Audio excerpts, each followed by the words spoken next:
नमस्कार, संतोष की रिपोर्ट में आप सबों का स्वागत है और मैं हूं संतोष सिंह। और आज हम संतोष की रिपोर्ट में चर्चा करने जा रहे हैं कि बिहार का 2 फेज का इलेक्शन हो चुका है।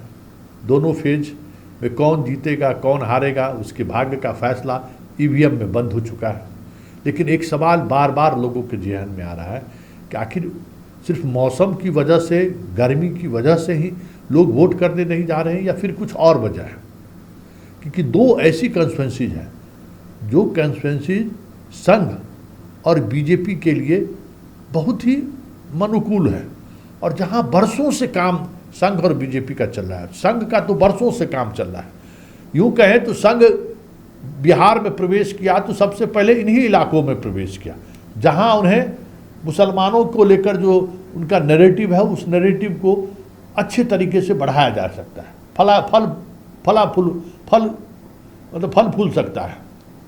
हम बात किशनगंज और भागलपुर की कर रहे हैं। इन दोनों कॉन्स्टिट्यूएंसीज में भी 2019 की तुलना में यहाँ भागलपुर में तो 7% और वहाँ लगभग 3% वोटिंग कम हुई है।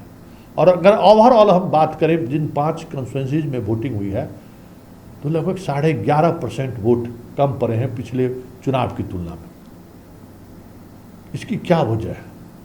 सिर्फ मौसम या फिर पॉलिटिकल पार्टी के उम्मीदवारों को लेकर जो इनकम्बेंसी है उसका असर है?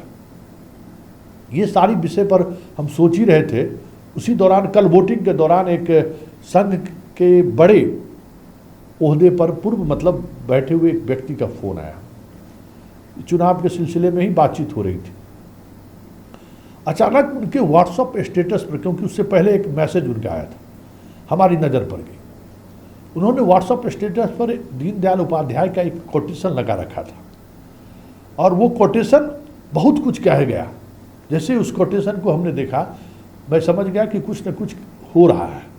वो कोटेशन ये है, कोई बूढ़ा प्रत्याशी केवल इसलिए आपका मत पाने का दावा नहीं कर सकता है कि वह किसी अच्छे दल की ओर से खड़ा है। दल के हाईकमान ने ऐसे व्यक्ति को टिकट देते समय पक्षपात किया होगा, अतः ऐसी गलती को सुधारना मतदाता का कर्तव्य है।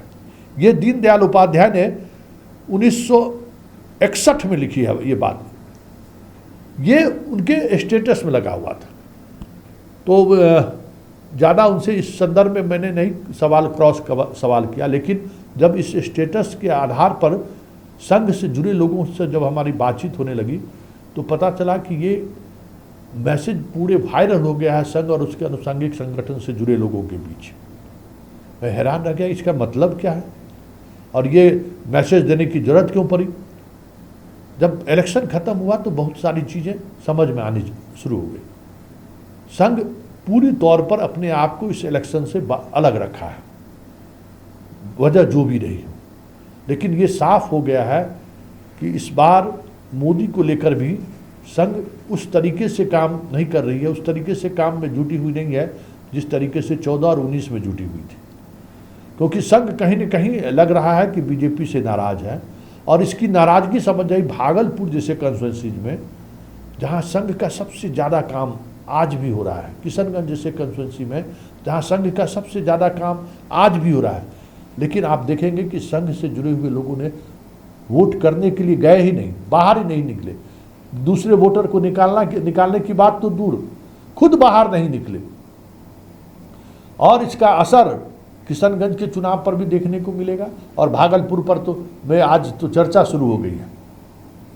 तो इसकी वजह क्या हो सकता है? संघ अपने आप को क्यों इस चुनाव से अपने आप को अलग कर रखा है या क्यों इस चुनाव को लेकर इस तरीके का व्हाट्सएप मैसेज को प्रसारित कर रहा है?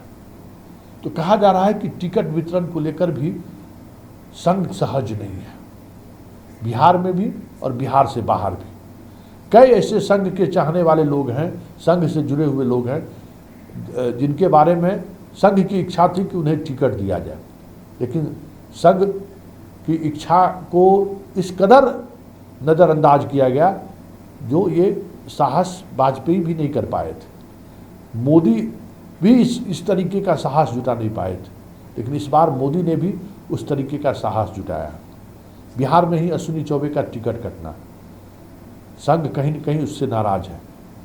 कि अश्विनी चौबे को इस तरीके से टिकट काटने की ज़रूरत नहीं थी। वो अभी सक्रिय राजनीति में एक टर्म और चल सकते थे। कई और उम्मीदवार हैं।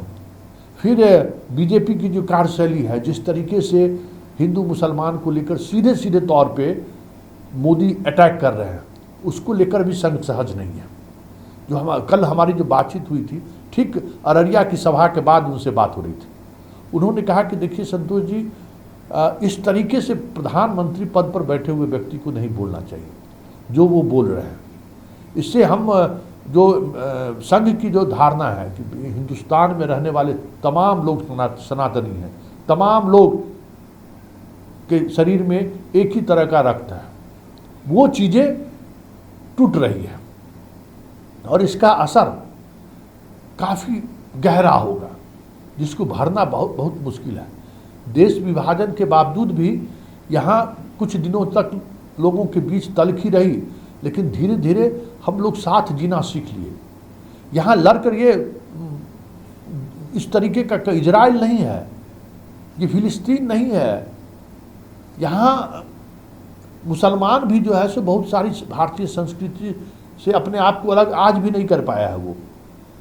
ऐसे में इस तरीके के भाषण से हम संघ के लोगों को भी काम करने में परेशानी होगी। हम जो व्यापक जो हमारा नज़रिया है, उस नज़रिया पर भी कहीं न कहीं इससे इसका असर पड़ेगा। और सत्ता ही सिर्फ हम लोगों का लक्ष्य नहीं है।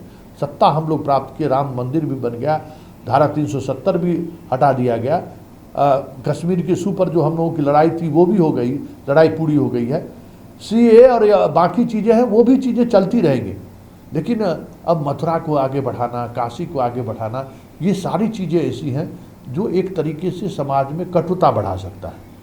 तो मैंने कहा कि सर आप क्या बात कर रहे हैं, मतलब बीजेपी जिस लाइन पर जा रही है वो तो सत्ता, इसी के सहारे सत्ता पाना चाह रही है। तो उन्होंने कहा कि देखिए ये देश का मिजाज ये नहीं है, हम ज़्यादा दिनों तक इसके सहारे राजनीति नहीं कर सकते हैं।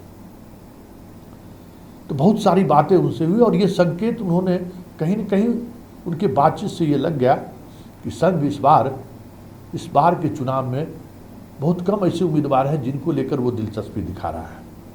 और वोटिंग परसेंटेज कम होने के पीछे एक बड़ी वजह हमें लगता है कि संघ की उदासीनता है, क्योंकि जितने भी पन्ना प्रमुख हैं, जितने भी संगठन से जुड़े हुए लोग हैं, वो कहीं न कहीं संघ और संघ के शाखा से निकले हुए लोग हैं, संघ की विचारधारा से प्रभावित लोग हैं।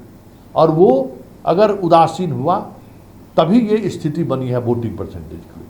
अब इसका आने वाले फेज में और स्पष्टता की चीज़ें सामने होंगी, लेकिन ना तय है कि संघ की बेरुखी की खबर सिर्फ भागलपुर से नहीं है। संघ की इस बेरुखी की खबर यूपी से भी है, MP से भी है, पूरे देश से ये खबर आ रही है। क्योंकि जब मैंने इस दीनदयाल उपाध्याय के इस विचार को लेकर संघ के लोगों से हमने जब कहा कि ये फेक तो नहीं है, तो उन्होंने कहा नहीं फेक नहीं है, ये तो अभी सबके व्हाट्सएप ग्रुप पर चल रहा है। मतलब पूरे देश में इस तरीके की जो भी संघ से जुड़े हुए लोग हैं उनके बीच ये चर्चा है कि अगर उम्मीदवार सही नहीं है तो वोट मत करिए, उसे उम्मीदवार को आप हराइए, ताकि सत्ता में बैठे लोगों को महसूस हो कि उम्मीदवार चयन में उनकी मनमानी नहीं चलेगी। उम्मीदवार ऐसे लोगों को बनाइए जो जनता के बीच रहे, जनता के लिए रहे।